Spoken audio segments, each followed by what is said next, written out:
Welcome to CBC Windsor News at 6. I'm Meg Roberts. Thanks so much for spending part of your evening with us tonight. Windsor is welcoming a family of Palestinians. The journey to Canada from Gaza taking them more than a month. Plus, after a cyclist died in Windsor, advocates want the city to do more. And lavender is in peak bloom. We take you to an Essex County farm that's using the colorful plant to stand out. Windsor is the new home for a family of 4 from Gaza. The Ismails arrived in the city for the first time today and were greeted by a crowd of supporters at the train station. CBC's Dawson Chen was there. Stepping off a train to a warm welcome may have been easy for the Ismails, but it was the last stage of a long journey that took them from war-torn Gaza to peaceful Windsor. It was actually mission impossible because it has many difficulties. The first thing is to get out from Gaza Strip itself. You already lost everything. You lost your car, you lost your job, you lost your house, everything is destroyed. So you don't have actually cash for that. But you have to do this because we left our country. We were obliged to leave it. And this magnificent people, these magnificent crowds are actually giving us the power to just feel like we are fine. We are not anymore alone. The family of 4 consists of 41-year-old husband and father Ahmed, 38-year-old wife and mother Iman, and their children, 14-year-old Jana and 5-year-old Abdullah. Ahmed said relocating to Canada was an ordeal that lasted 47 days. He said the family's escape from Gaza required unofficial payments and time in Egypt under non-legal status. Instrumental to the family's arrival in Windsor was the support of pro-Palestinian local residents, and one woman in particular. I got to know them in 2014 when the war happened, and since then I've been in touch with them, and I wanted to help them and their children and make sure that they get to safety. My 12-year-old son, he came up to me and he said, "Why don't you help them and do something and bring them here to safety?" I see families struggling over there, and like I live thank God, in a nice place with a nice home, and I'm not dealing with wars around me. And I have a soft spot in my heart. I'm like, these people are less unfortunate with me, and when I'm fortunate, I have resources, I can help them. Windsor West's Member of Parliament was also in attendance at the train station to welcome the Ismails. Right now, it's about humanity first. That's the bottom line, and that's what this is about, is that we have an opportunity for another family here to come to Windsor, contribute, and to find peace, and also hopefully contribute very soon into the Canadian culture here and also into our community. The Ismails currently have visitor status, which enables them to stay in Canada up to 3 years. They'll be living with a local family for now. Dawson Chen, CBC News, Windsor. Cycling advocates are calling on the city to do more to keep them safe. That's after a cyclist died in a collision over the weekend. CBC's Jennifer LaGrassa reports. That exact same intersection, I've had close calls. Joey Desilok is a bit shaken. He relies on an e-bike to get around the city. But after hearing that a cyclist died on Sunday after getting hit by a vehicle in Riverside, he was a bit hesitant to get back on his bike. At the same time, I have no choice. That's my way of getting around. Windsor police say the person died after being transported to hospital. They haven't yet identified who the victim is.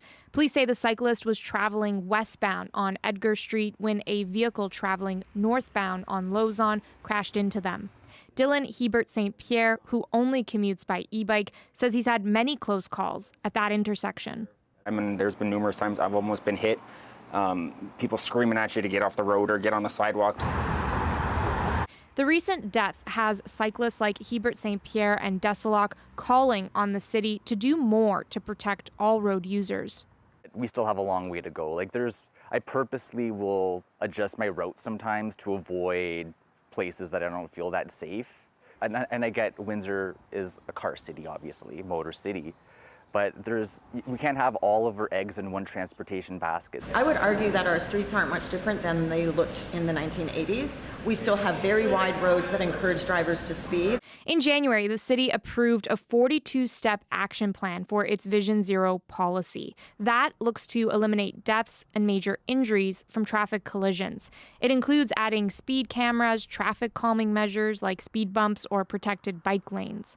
Riverside Councilor Joanne Gignac says the city has been making improvements like adding red light cameras and looking at extending bike paths on Riverside Drive. Everybody wants to see these things done quicker, but it's a function of evaluation from administration in terms of road width, where we can do these things safely. Gignac says she continues to advocate for bike paths that connect her part of the city with the downtown and West End. In an email to CBC News yesterday, police say they expect to lay charges in the fatal crash involving the cyclist, but they haven't done so just yet. Jennifer LaGrassa, CBC News, Windsor. A Windsor aluminum company will pay a $55,000 fine after a worker was injured.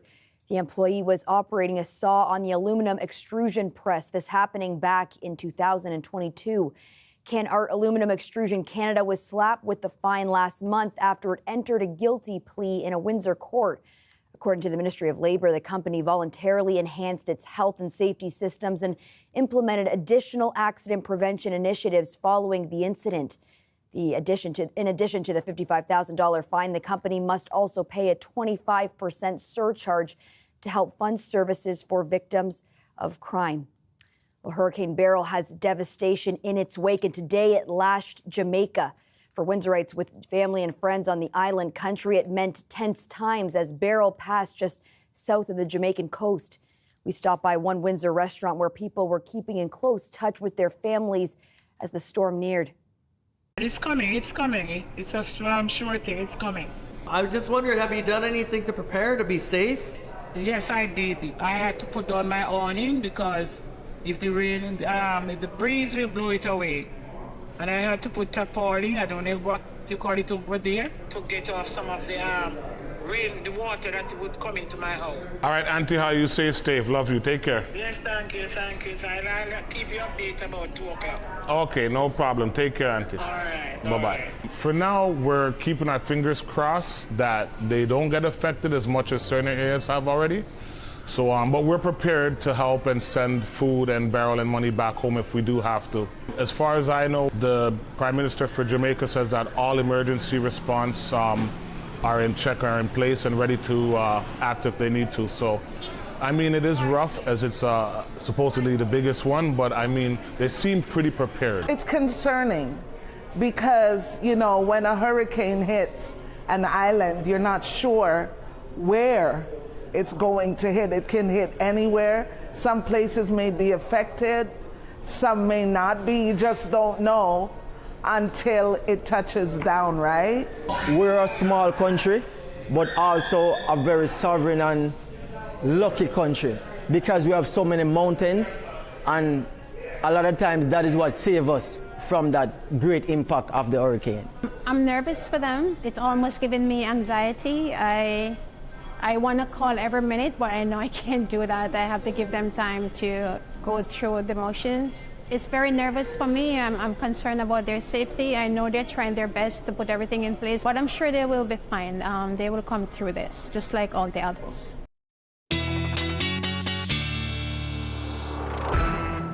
Call It Kennedy is off tonight, and Victor Paulo is here for our weather forecast.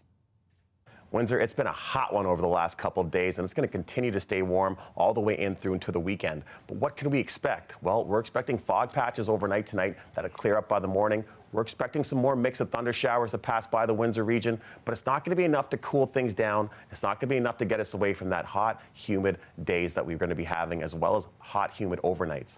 Now, looking at some average temperatures for the Windsor region, we do know that our average high is 27 degrees. Today's high was closer to 30. We do know the average low is around 16, and well, today's low was around 19. We're not necessarily in heat wave areas just yet, but this is still temperatures which you want to be aware of, because if you are outdoors, it's going to be really quick for you to realize that you are feeling quite faint because of heat exhaustion. So you want to make sure you're aware of the signs of heat exhaustion. As you do see, the overnight temperatures here are going to be around 19 degrees, and with the daytime highs that we've had around 37, that's not really giving us much chance of a break. Tomorrow's high is going to be around 30 degrees. As we do see, we're going to be the warmest area in all of Ontario. And as you do get on for the rest of the week, we are expecting that bit of rain. But that little bit of rain, which I was talking about, again, is not going to be a big, significant system passing by. Here's what it looks like for your Thursday morning. And for the majority of your Thursday, it's going to be quite quite clear with a bit of course, as you do see here around your commute home, spurts of scattered showers. Some areas might get a little, some areas might not get any at all. But again, not enough to really cool down any temperatures. The more significant rain that'll be passing by will be over on Friday.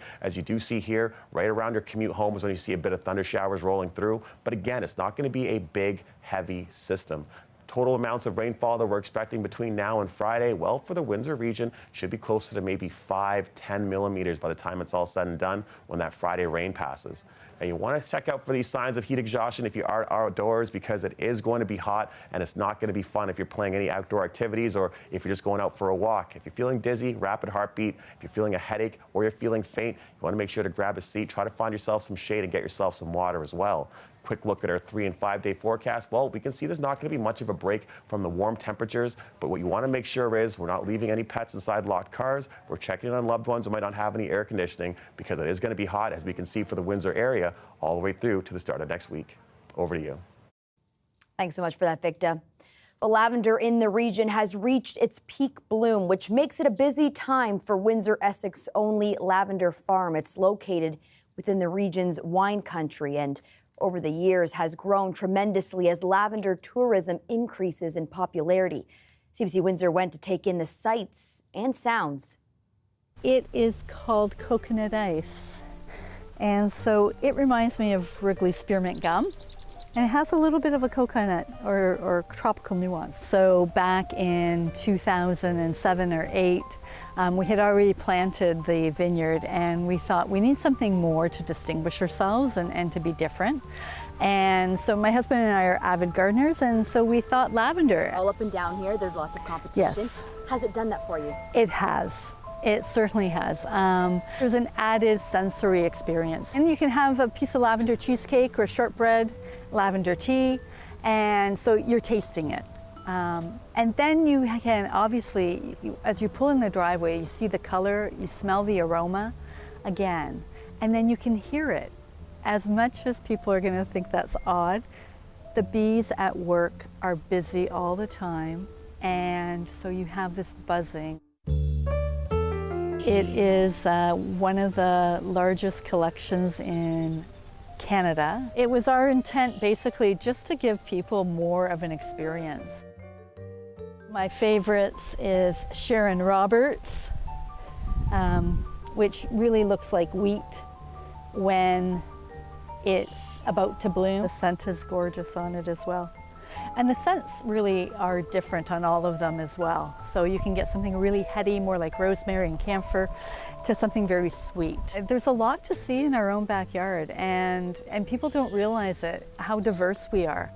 From the history to the national park, I mean, Point Pelee is obviously, everybody knows about it, right? But it's also really nice to see the other things that we can offer. The WestJet strike over the weekend is still causing chaos for some travelers. We have that story coming up.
Prime Minister Justin Trudeau faced reporters today for the first time since the Liberals lost a by-election last week.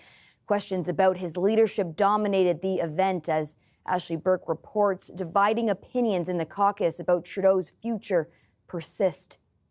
What's your name?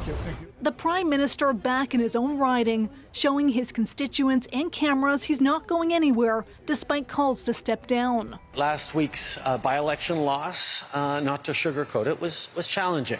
Was something we need to take seriously. That stunning by-election loss cost the Liberals a longtime seat in Toronto St. Paul's, caused division in caucus, and led Liberal MP Wayne Long to call for Trudeau to go. Privately, another Liberal MP told CBC News there are a number of MPs now considering if they'll run again if Trudeau stays on. Are you willing to stay on and lose members of your caucus? I think the conversations that I'm having with MPs directly right across the country, the conversations that we're all having as Liberals are going to continue. But that source said every member of caucus deserves a call, not just a select few, as ministers continue to defend Trudeau publicly. I think he is the right leader for us. He's won 3 elections. We formed government 3 times. Others were asked if they'd run for leader if Trudeau steps down. I have been very clear over the last few days that Justin Trudeau is the leader of the Liberal Party of Canada. I support him, obviously. Winnipeg North MP Kevin Lamoureux says he's not pressing panic and will only run again in the next election if Trudeau does. I've made a commitment to Justin Trudeau to be a candidate in the next election. I'm committed to running as long as he is the leader. 9 Liberal MPs have signed a letter calling for an immediate caucus meeting to talk about the by-election loss. But today, Trudeau dodged questions about if he'll do that. Ashley Burke, CBC News, Ottawa. Child tantrums can be hard to handle, and it's no secret a tablet or a smartphone may buy parents a few moments of peace. But new research suggests when they give kids digital devices to calm them down, it could impact how the child manages their emotions in the future. Tashana Reid has the details. A team of researchers from Canada and Hungary surveyed 300 Canadian families in Nova Scotia with children 2 to 5 years old. The results were published in the journal Frontiers in Child and Adolescent Psychiatry. Parents reported how often they use digital devices to calm their children or to stop a tantrum. Then investigators followed up 1 year later. They found the more often parents gave their kids screens or digital devices, the more they reported higher anger and frustration in their children. The paper adds to growing research about the impacts of screen time on young kids, from language delays to attention problems. It again drives home the point that screens used as a calming strategy becomes a vicious cycle. In the long term, it actually creates more of a problem because then it's harder for that child to learn any new skills without the screen. Experts say it's important for parents to teach their kids how to handle difficult situations without a screen. And not all screen time is bad, especially when the child is using the device with the parent. Things like video chats with family or virtual stories or music time can be beneficial, or on occasion, if parents just need a breather. You're frustrated, the day has not gone well, your child is tired and hungry, and you're just buying some time for yourself to calm down, and they're using the device. You know, this is not the worst parenting decision in the world that you've ever made. Still, experts say parents should not over-rely on screens. The Canadian Pediatric Society says it's important for parents to set strict time limits, ensure content is age-appropriate and educational, and be sure to monitor their own screen time in front of their children. Tashana Reid, CBC News, Toronto. WestJet passengers continue to face some travel frustrations following a strike over the weekend. It has since ended, but the airline expects a handful of flights to be canceled today. The 2-day strike resulted in the grounding of more than 1,000 flights, affecting 100,000 passengers. Some were stranded outside the country. The company says it's peak travel season, so there's limited availability for rebooking on WestJet and other carriers.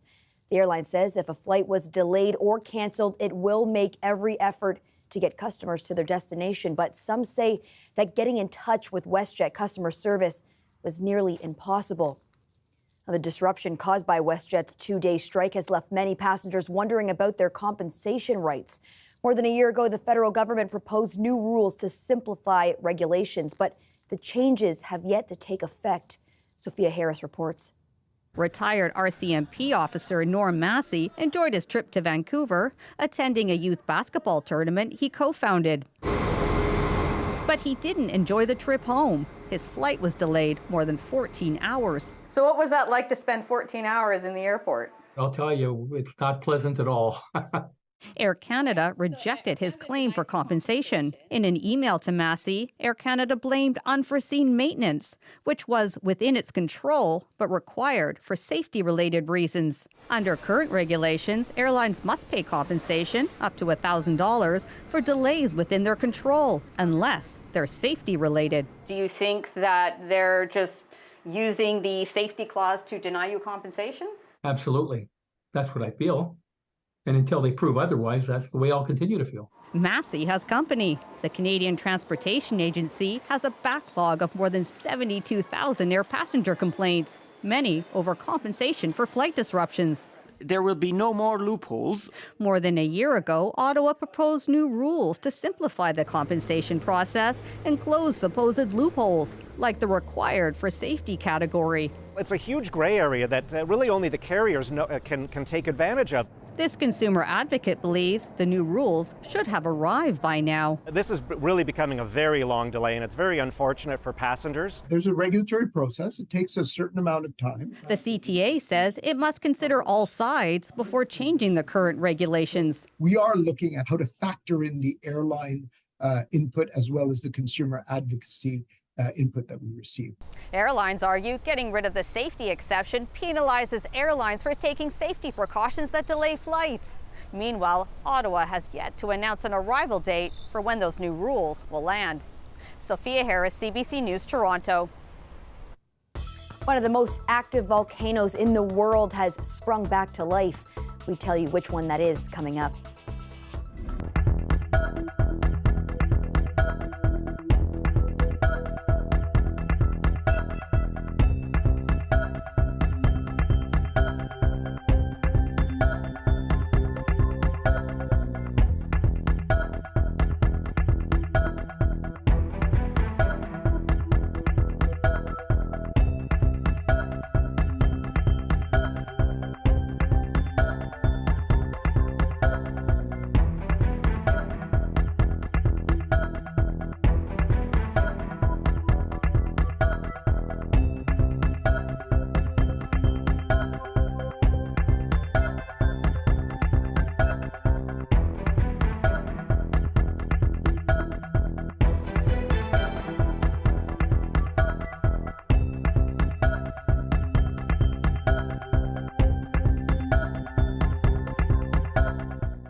global investment in solar power now tops all other energy generation technologies combined. That's according to a new report from the International Energy Agency. In Europe, the Netherlands leads the way in the solar revolution. International climate correspondent Susan Ormiston is there, and she brings us a story from one of the country's rooftops. This is a picture of progress in renewable energy. These are mounting structures for 1,700 new solar panels on top of previously an empty industrial roof. It's one of the ideas in the Netherlands to reuse empty space to put solar on top, because land here is expensive and valuable for agriculture.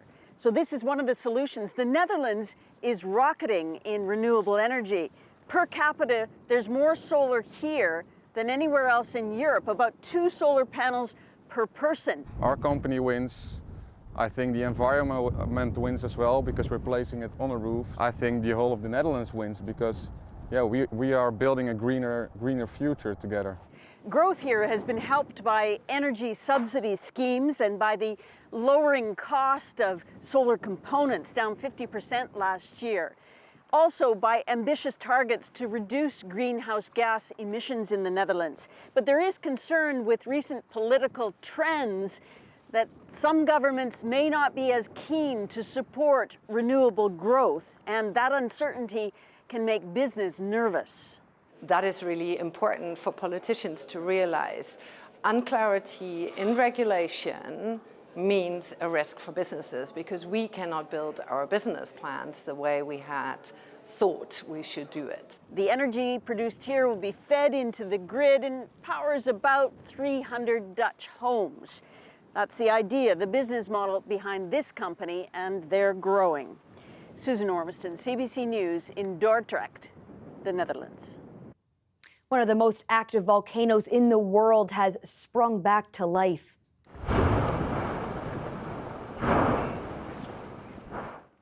Mount Etna in Italy started spewing smoke and lava yesterday. A new crater opened up with lots of activity and lava flows. This specific part of the mountain at about 3,000 meters had been quiet for about 4 years. Mount Etna's eruptions are unusually explosive because of the chemical makeup of the magma. The 3,300-meter high mountain is Europe's tallest active volcano. It's believed to have the longest documented history of eruptions, with records dating back to 425 BC. Well, that's it for CBC Windsor News. Don't forget, for news anytime, you can go to our website at cbc.ca/Windsor.